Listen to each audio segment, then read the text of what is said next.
இன்று அவருடைய சத்தம். எழுதியவர் சகோதரர் சகரியா பொன்னன் அவர்கள். நாள் ஜூலை 14. நம் தோல்விகளிலும் நம்மை விட்டு விலகாத ஆண்டவர். ஆண்டவர் நம்மை விட்டு ஒருபோதும் விலகவும் மாட்டார், நம்மை கைவிடவும் மாட்டார். நாம் சறுக்கி விழுந்து விட்டாலும் கூட அவர் நம்மை விட்டு விலகவே மாட்டார்.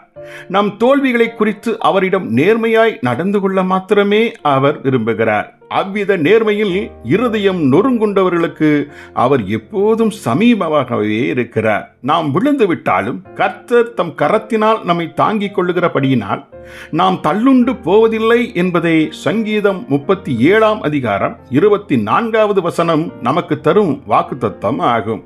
மற்றவர்கள் நமக்கு செய்யும் தீமைகளும் நம்முடைய நன்மைக்கு ஏதுவாகவே ஆண்டவன் நடத்துவார் என்பது மாத்திரம் அல்லாமல் நம் தோல்விகளும் நம்முடைய நன்மைக்கு ஏதுவாகவே கிரியை செய்திடச் செய்வார்.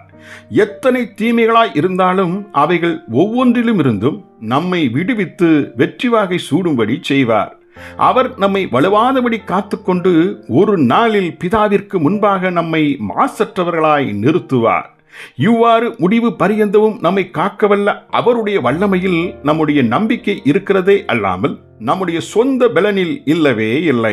ஆகவேதான் நமக்கு முன்னிருக்கும் எதிர்காலத்தை மிகுந்த தைரியத்தோடும் மிகுந்த நம்பிக்கையோடும் நாம் எதிர்கொண்டு முன்னேறுகிறோம். ஆகவே வேறு எவைகளையெல்லாமோ காண்பதிலிருந்து நம் கண்களை திருப்பி இயேசுவை மாத்திரமே நோக்கி பார்த்து நம் ஓட்டத்தை நாம் ஓட கடவோம். எபிரேயர் 12:2.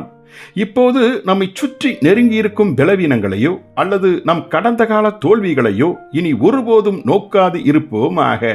நமக்குள் ஒரு நன்மையும் வாசமாயிருக்கவில்லை என ஏற்றுக்கொள்வதுதான் மெய்யான தாழ்மை. ரோமர் 7:18. அவ்வாறு உங்களுக்குள் ஒரு நன்மையும் வாசமில்லை என்றால் பின் ஏன் நீங்கள் உங்களுக்குள் இருப்பதையே கண்டுகொண்டு இருக்கிறீர்கள்?